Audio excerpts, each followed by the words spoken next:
আসসালামু আলাইকুম, welcome to one to learn.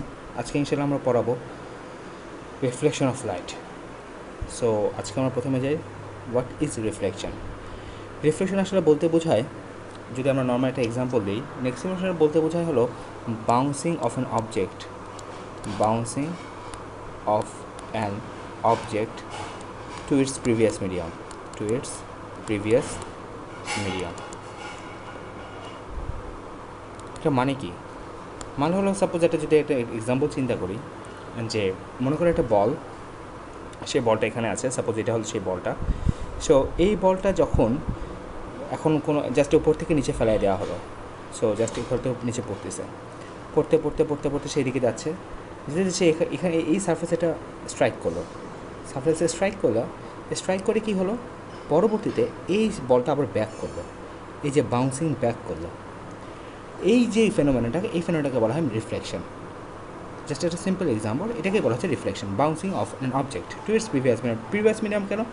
দেখো, যেখান থেকে আসছে বলটা ঠিক সেখানে ওটা আবার ব্যাক করছে, বা যে মিডিয়াম থেকে আসছে সেই মিডিয়াম থেকে আবার বলটা ব্যাক করছে। সো এটাকে বলা হচ্ছে reflection.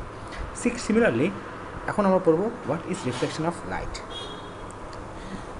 So reflection of light বলতে বোঝাচ্ছে সানলাইট থেকে বা লাইট রে যখন কোনো একটা সারফেসের মধ্যে পড়ে, সাপোজ এইভাবেই কোনো একটা সারফেসের মধ্যে সানলাইট বা সান থেকে যে লাইট রেটা পড়তেছে, এই যে লাইট রেটা যে পড়তেছে, এই লাইট রেটা এই পয়েন্টে স্ট্রাইক হচ্ছে, এবং স্ট্রাইক করে সে আবার সেই যে মিডিয়াম থেকে আসছে ঠিক সেই মিডিয়াম সে ব্যাক করছে। সো এই ফেনোমেনাটাকে বলা হচ্ছে রিফ্লেকশন অফ লাইট। ঠিক আছে? সো এই যে লাইট রেটা যেটা এই সানলাইট থেকে পড়তেছে, এই যে লাইট রে, এটাকে বলা হচ্ছে ইনসিডেন্ট রে, ইনসিডেন্ট রে। আর এই পয়েন্টটাকে বলা হচ্ছে ইনসিডেন্ট পয়েন্ট,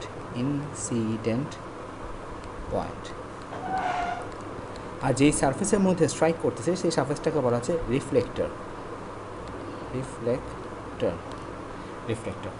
আর যখন এই ইনসিডেন্ট পয়েন্টে স্ট্রাইক করে, যখন সে রিফ্লেক্ট করতেছে, এই রেটাকে বলা হচ্ছে রিফ্লেক্টেড রে।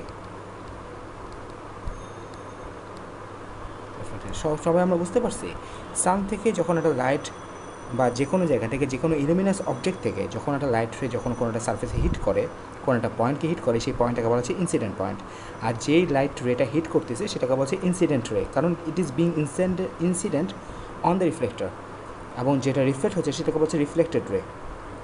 সো এই ফেনোমেননটাকেই বলা হচ্ছে reflection of light. So just এখন আমরা হোয়াট ইজ ডেফিনেশনটা পড়ে নিই। When a light ray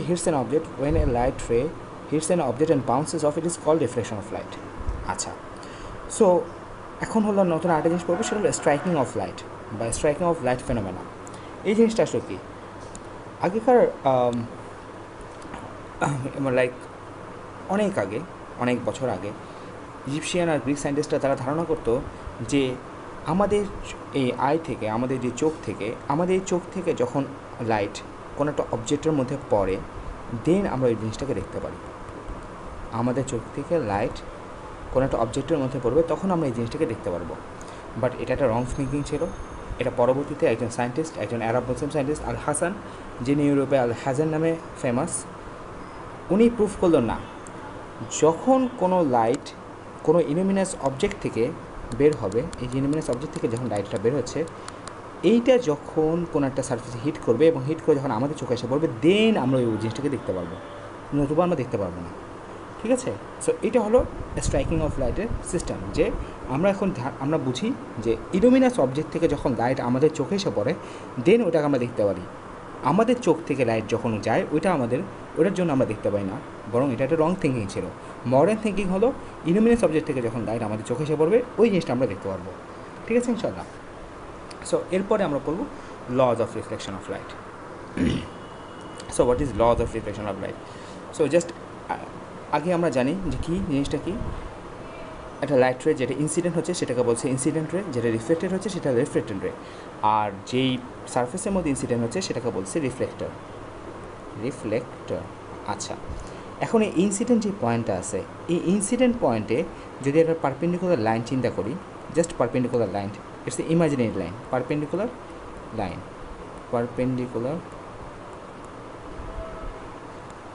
perpendicular line, এটা একটা ইমাজিনারি লাইন। সো এইটাকে বলা হচ্ছে নর্মাল, এটাকে বলা হচ্ছে নর্মাল। সো আচ্ছা, সো লজ অফ রিফ্লেকশন পড়ার আগে আমি একটা কিছু যে বোঝাতে চাই সেটা হলো যে অ্যাঙ্গেল অফ ইনসিডেন্ট আর angle of reflection. What is angle of incident?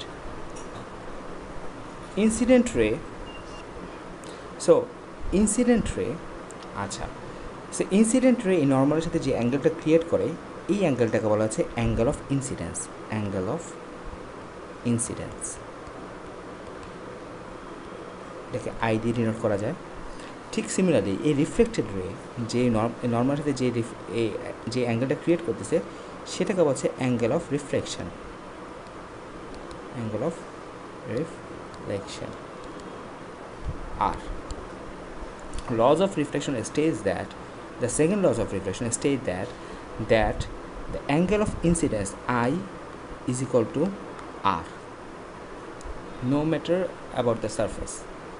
It doesn't depend on the surface, it doesn't depend on the type, just অবশ্যই angle of incidence equal to হবে angle of reflection. So এটা হলো second law of reflection of light. আচ্ছা, first লটা কি? First লটা বলতেছে যে ইনসিডেন্ট রেটা আছে, এই যে ইনসিডেন্ট রে, এই যে রিফ্লেক্টেড রে, এই যে ইনসিডেন্ট পয়েন্ট আর এই যে নর্মাল যে লাইন, ইনসিডেন্ট রে, রিফ্লেক্টেড রে, incident point and the normal line and the normal line, they are on the same plane, they are on the same plane, they are on the same plane. So আমরা just আরেকবার বলি, সেটা হলো যে first লটা হলো incident ray, normal line, reflected ray, angle of incident point, they are on the same plane. And second লটা হলো যে angle of incidence is equal to the angle of reflection. ঠিক আছে ইনশাআল্লাহ? তো আচ্ছা, আরেকটা জিনিস সেটা বোঝা দরকার, সেটা হলো লাইট যখন স্ট্রাইক করে তখন তিনটা ফেনোমেনা হয়। লাইট যখন কোনো একটা সারফেসে স্ট্রাইক হয় তখন তিনটা ফেনোমেনা হয়। একটা কি, some portion of the incident light gets reflected. এটা আমরা নর্মালি বুঝতে পারছি যে কোনো একটা লাইট যখন হিট করবে, সো কিছু portion, not all the portion will be reflected, কিছু portion of light will be reflected by the surface. And সেকেন্ডটা কি, some portion of the incident light is absorbed by the second medium. আচ্ছা, এটা just একটু example দিয়ে বোঝাই। Absorbed বলতে কী বোঝায়? লাইটটি যখন হিট করে, একটা হোয়াইট লাইটের মধ্যে 7 টাইপস অফ কালার থাকে, যেটা আমরা রেইনবোতে দেখি, 7 types of colour, 7 types of colour থাকতেছে, VIBGYOR, violet, indigo, blue, green, yellow, orange আর রেড। আচ্ছা, সো কোনো একটা লাইট যখন কোনো কিছুকে হিট করে তখন কি হয়? যেমন একটা রেড অ্যাপল যদি চিন্তা করি, একটা রেড অ্যাপল যখন ওই জিনিসটাকে আমরা রেড দেখি কেন? একটা রেড অ্যাপেলকে আমরা রেড দেখি কেন? কারণ হলো যখন সানলাইট থেকে বা হোয়াইট লাইট যখন এই অ্যাপেলের মধ্যে পড়ে তখন কী হয়? তখন রেড ছাড়া বাকি যে কালারগুলো আছে, এই রেড ছাড়া বাকি সব colour are being absorbed by the apple. So that's why ওই কালারগুলোকে আমরা দেখতে পাই না, শুধু রেড লাইটটা রিফ্লেক্টেড হয়। তাহলে এখন হলো ব্ল্যাক সারফেস বা ব্ল্যাক বডি বলতে কী বোঝায়? ব্ল্যাক বডি বলতে বোঝায় যখন কোনো হোয়াইট লাইট ওই বডির মধ্যে পড়ে তখন all the colours R being absorbed. এইটা হলো ব্ল্যাক বডির ফেনোমেনা। ঠিক আছে? And then third thing, if the second medium is transparent, then some portion gets refracted or bent slightly. যদি সেকেন্ড মিডিয়ামটা ট্রান্সপারেন্ট হয়, তার some portion of the light gets refracted অথবা বেন্ট স্লাইটলি বোঝায়। এটা এক্সাম্পল কি? সো আমরা যদি এখন একটা জাস্ট এই যে গ্লাসটা দেখি, আমরা গ্লাসের মধ্যে যদি স্ট্র রাখা হয়েছে, এটা যদি দূর থেকে দেখি দেখা যাবে যে স্ট্রটা বেন্ট হয়ে আছে, যেটা হওয়ার কথা ছিল এরকম কিন্তু হয়ে আছে এরকম। সো এটাকে বলা হয় রিফ্র্যাকশন, যে আমরা পরে কভার করবো। যে ছোটো আরেকটা এক্সাম্পল দিই, এই যে একটা লাইট রে সে এখানে আসলো, একটা গ্লাস মিডিয়ামে পড়লো, সে এখানে এভাবে যাওয়ার কথা ছিল কিন্তু কী হলো, এটা বেন্ট হয়ে গেল। এই ধরনের এই ফেনোমেনাটাকে বলে রিফ্র্যাকশন। তো এই পর্যন্তই থাকুক আজকে রিফ্লেকশন অফ লাইটের ইন্ট্রোডাকশন ক্লাস। ইনশাআল্লাহ পরে আমরা বলবো টাইপস অফ রিফ্লেকশন। ঠিক আছে ইনশাআল্লাহ। আসসালামু আলাইকুম ওয়া রাহমাতুল্লাহি ওয়া বারাকাতুহু।